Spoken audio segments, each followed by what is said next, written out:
ഇനി നമുക്ക് ഈ ചാപ്റ്ററിൽ പഠിക്കാനുള്ളത് കുറച്ച് തിയറംസ് ആണ്. അപ്പോൾ ഫസ്റ്റ് തിയറം നോക്കാം. ഒന്നാമത്തെ തിയറം എന്ന് പറയുന്നത് equal chords of a circle subtend equal angles at the centre. അതായത് ഈ തന്നിട്ടുള്ള ഫിഗറിൽ ഈക്വൽ കോഡ്സ് ആണെന്ന് പറഞ്ഞിട്ടുണ്ട്. അതായത് A B equal to C D ആണ്. അങ്ങനെയാവുമ്പോൾ എന്താവും? Subtend equal angle at the centre. A ബിയിൽ നിന്നുള്ള ആംഗിളും സി ഡിയിൽ നിന്നുള്ള ആംഗിളും ഈക്വൽ ആയിരിക്കും. സെൻറ്ററിലേക്ക് പോകുന്ന എ ബിയിൽ നിന്നുള്ള ആംഗിൾ എ ഒ ബിയും ആംഗിൾ സി ഒ ഡിയും ഈക്വൽ ആയിരിക്കുമെന്നാണ് നമ്മൾ ഈ തിയറത്തിൽ പറയുന്നത്. അപ്പോൾ ഇത് നമുക്ക് പ്രൂവ് ചെയ്യാനായിട്ട് നമുക്ക് എന്താണ് ഗിവൺ ആയിട്ടുള്ളത്?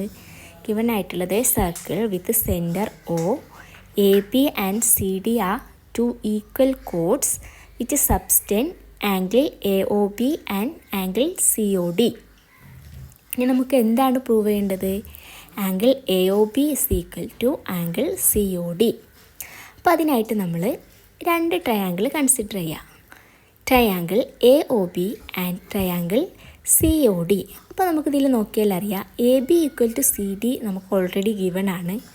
Then A O equal to C O ആണ്. അതായത് എ ഒയും സി ഒയും രണ്ടും റേഡിയസ് ഓഫ് ദി സർക്കിളാണ്, അതുകൊണ്ട് അത് സെയിം ആയിരിക്കും. അതുപോലെ O B equal to O P ആണ്, അതും റേഡിയസ് ഓഫ് ദി സർക്കിളാണ്. അതുകൊണ്ട് നമുക്ക് എന്ത് പറയാൻ പറ്റും? Triangle A O B congruent to triangle C O D by side rule, അതായത് SSS റൂൾ.